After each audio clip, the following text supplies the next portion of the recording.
अस्सलाम वालेकुम नाज़रीन, मां आहियां अब्दुल मोमिन जुनू तव्हां ख़बर ॾियूं था त काज़ी अहमद लॻ पेन एफ्लेक जे छेड़छाड़ तां ॿिनि सियासी पार्टियुनि में जेड़ो, जंहिंजे नतीजे में काज़ी अहमद यूनियन काउंसिल वार्ड 3 ते पाकिस्तान तहरीक इंसाफ़ जे उम्मीदवार मंठार गलू पंहिंजे भाउ समेत ज़ख़्मी, जिन खे फौरी तौर ते पार्टी अॻून इतालका सदर अब्दुल लतीफ़ रिंद ऐं डिवीज़नल जॉइंट सेक्रेटरी मीर हज़ार ख़ान जतोई सिविल अस्पताल काज़ी अहमद पहुचायो, जितां फर्स्ट एड खां पोइ इन्हनि खे नवाबशाह मुंतक़िल कयो वियो।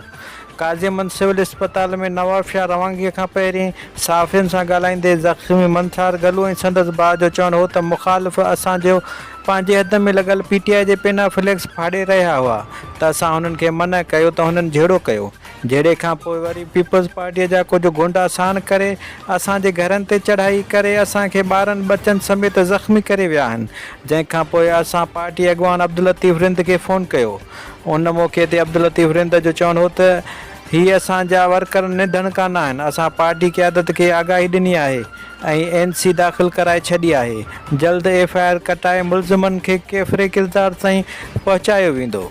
मीर हज़ार ख़ान जतोईअ जो चवणु हो त असांजी वर्करनि सां नाइंसाफ़ी थी आहे, हुनजे घरनि ते चढ़ाई करे औरतुनि ॿारनि समेत मारकुट कई वई आहे, जेका सरासर नाजाइज़ आहे। हुन जो वधीक चवणु हो त मुलज़िमनि खे सख़्त खां सख़्त सज़ा ॾियारण जी कोशिशि कई वेंदी त जीअं आईंदा केर बि अहिड़ी जुरत न करे।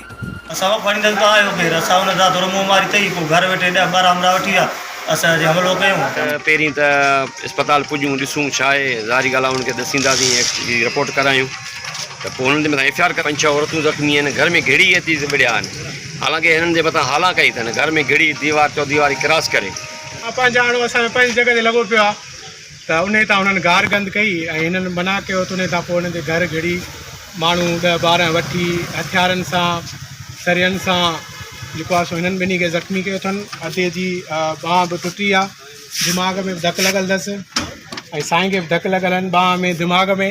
हींअर डॉक्टरनि रेफर कयो आहे नवाबशाह, असां हुनखे नवाबशाह वठी था वञूं, CT स्कैन कराईंदासूं ऐं असां इहो आहे पंहिंजी पार्टी क़यादत ताईं बि इहा ॻाल्हि पहुचाई आहे। इनशाअल्लाह हिननि सां इंसाफ़ थींदो ऐं हुननि खे केफ़रे किरदार ते पहुचायो। बेघेट अच्छी मक्खा पाक चांदी जहिड़ी भली पैदावार। बेघेट लाखा पेस्टिसाइड जूना मोरी ते दस्तियाब आहे। प्रोपराइटर अब्दुल हकीम खसकेली। वधीक तफ़सील लाइ विज़िट कयो असांजो वेब चैनल AMJ न्यूज़ काज़ी अहमद। फेसबुक ऐं YouTube ते ॾिसण लाइ सर्च कयो मोमिन जुनू।